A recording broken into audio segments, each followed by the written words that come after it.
My greetings and prayers from Vietnam. I'm sitting here at the 11th Armored Cavalry Regiment Forward Command Post, trying to tape this amidst the background noises in this war-torn land. This film that you're about to see is a very amateurish job, but I thought that you might be interested, considering all the wonderful help that you have given to the orphans of Wabin, and for the concern you've shown for my ministry, and for these children who know nothing but war and living amidst war. The film itself, that of a village that was destroyed by battle between the North Vietnamese and the United States Army, plus the Republic of Vietnamese Army. I did this because the orphans here are one of my main concerns outside of my military duties. The beginning is the orphans.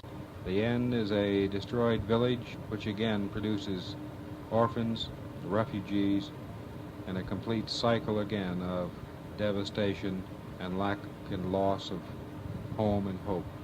And so this is what we try to do with the money and the items that you have sent to us, is to instill in these children a sense of hope.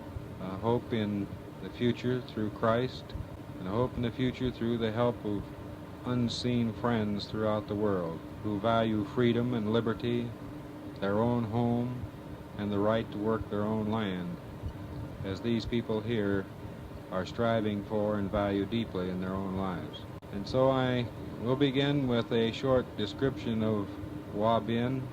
This means peaceful, and so it is that the support you have given has been to the Peaceful Orphanage, or the Orphanage of Peace, whichever way you want to call it.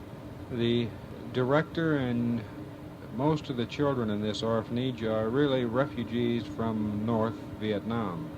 They were a Christian orphanage in the northern part of Vietnam, in Hanoi, moved on southward when the communist element came into the country. They slowly migrated down into the Saigon area as the war continued to move southward. And finally, Mr. Tang and his children found an orphanage in the outskirts of Saigon, in Zo Moi village, that had previously been a private orphanage supported by one fairly well-to-do family here in Saigon. However, with the outbreak of the hostilities, this family was unable to continue its support of the orphanage, and the area was in a sense abandoned along with the children that remained there.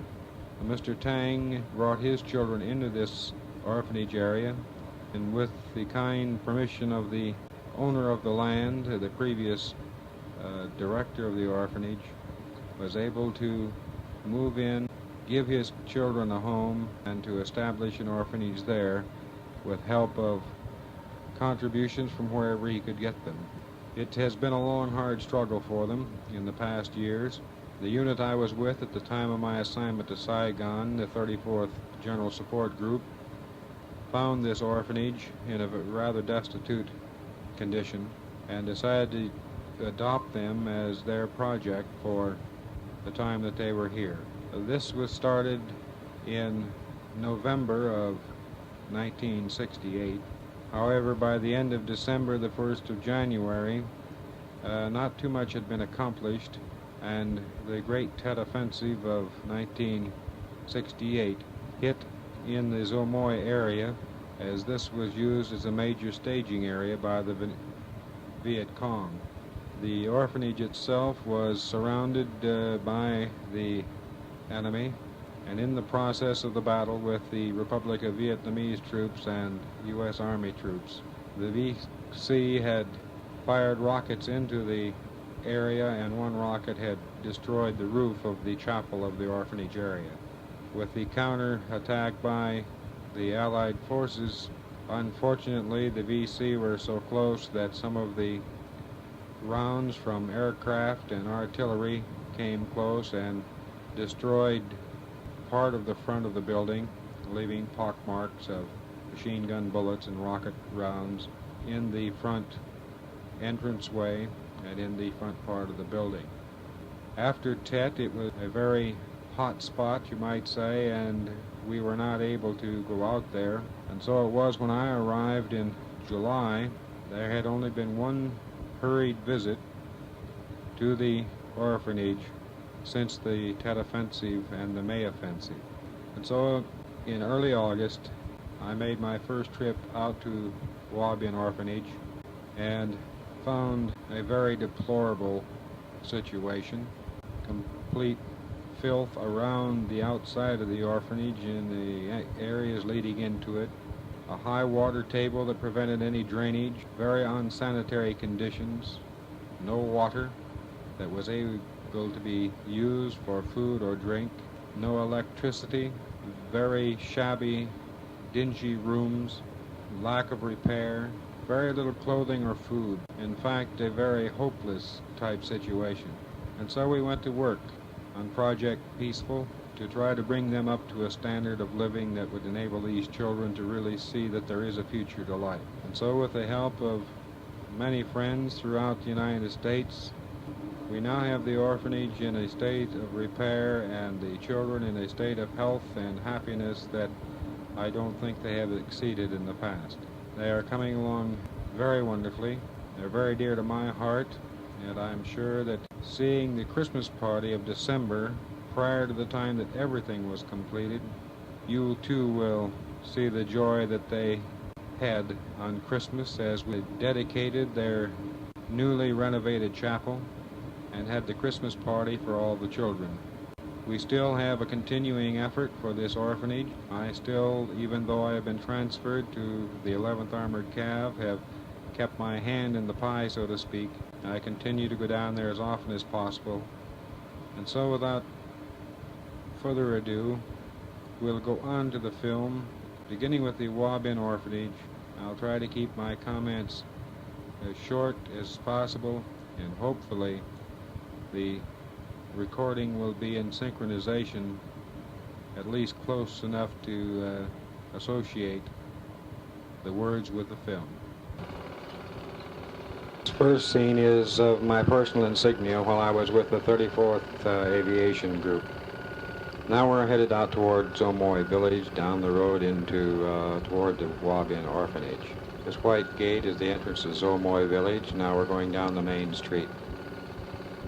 Notice the dirt roads and the rubble and the unsanitary conditions. This is the market square right at the corner. Now we're going down the street leading to Zomoy Village. This is Wabin Orphanage. And now the alley leading into Wabin Orphanage. It used to be a swamp, but we filled it in. And now you see the new front of the chapel. This is the decoration for the Christmas party. This was on 24 December. And a creche scene that the children made themselves, as they do each year. These are some of the children as they were waiting expectantly for everything to get started. Standing around looking, dressed in the best clothes they could possibly get. Most of them contributed by Americans from the United States and from around the area. This is a picture of the dedication of the chapel and the installation of a plaque. I'm there in the foreground. The man in the black suit moving there was Mr. Tang, the director.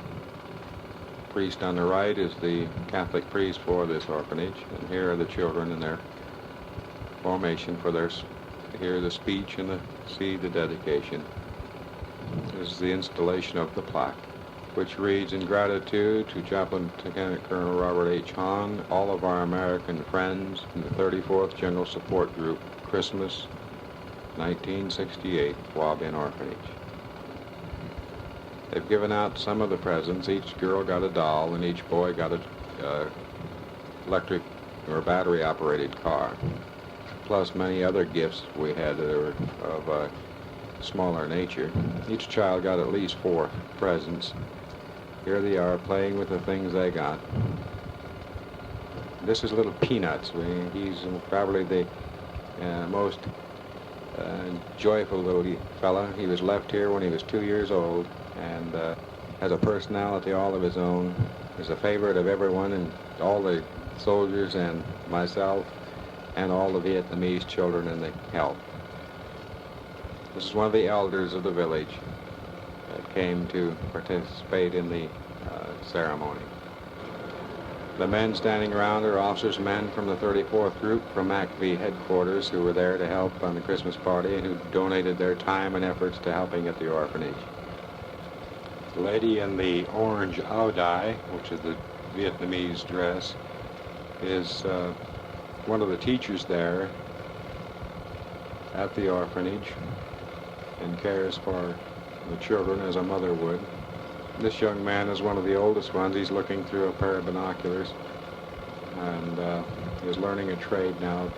He'll soon be of military age and will go into the Army. Now they're lining up trying to get ready to take a big picture of everyone. Most of the girls here had never seen a doll like we gave them, and the boys had never seen a car that ran on batteries. She had quite a time with that bubble pipe. We had to help her by showing her how to work it, but they really got a kick out of it.